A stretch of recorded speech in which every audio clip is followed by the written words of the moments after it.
po ni Sir Armando. May trabaho ka dito dati? Um, Dito ka na pinapwesto dati? Oo, dahil wala nang bakanting office noon at kailangan niya ako na malapit sa kanya eh. Kaya dyan yung pwesto ko hanggang sa mag-assume ako ng presidency.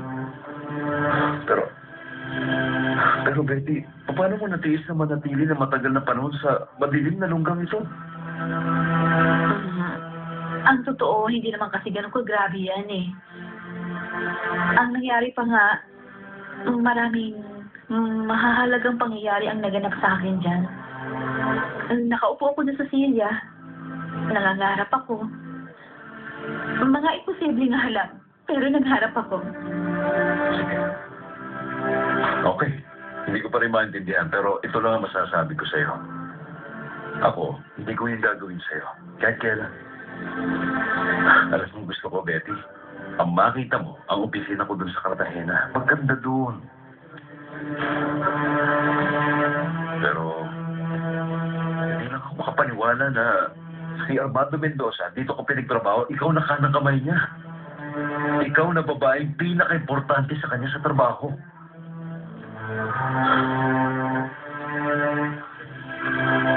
Sa mga oras na ito, ako ang pinaka-importanteng babae para sa kanya. Higit pa sa girlfriend niya. Pero kasabay nito, hindi niya ako nakikita bilang babae. Nandun ako buong gabi sa isang madilim na opisina. Hindi niya nga naalala na nandun ako. Isa lang akong empleyada para sa kanya, hindi isang babae.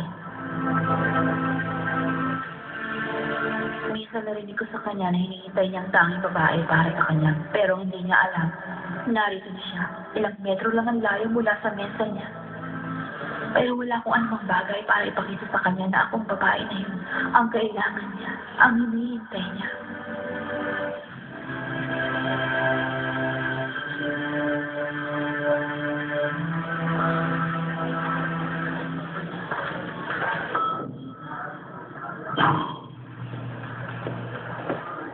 Good afternoon. Hello, Kata. Hello, Patricia. Kamusta ba, Catalina?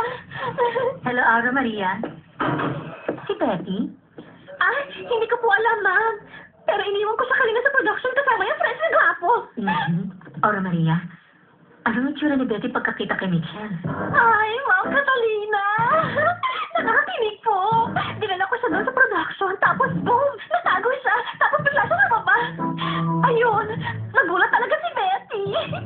Tapos, nagyakapan sila. Tapos, nag-kiss sila. Parang miss na miss sila ang isa't isa.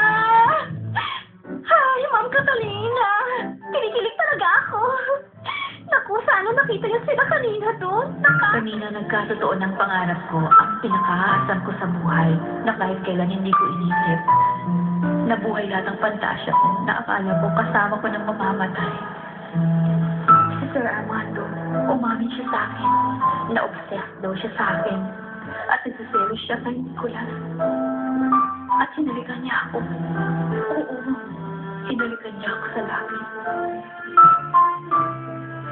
Akala ko nananaginip lang ako. Isa na naman ang sandali yun sa mga likha ng imahinasyon ko. Na matagal nang pinalalabas na may gusto sa akin sa Sir Armando.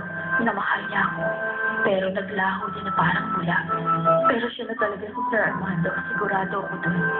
Alam ko yun nung mismong naramdaman ko ang kamay niya sa mukha ko. Ang tunay na si Sir Armando na nasa tabi ko, gabi man o araw. Ang lalaki na minahal ko. At hindi ko kailanman malilimutan ang totoong halik na yun. Hindi.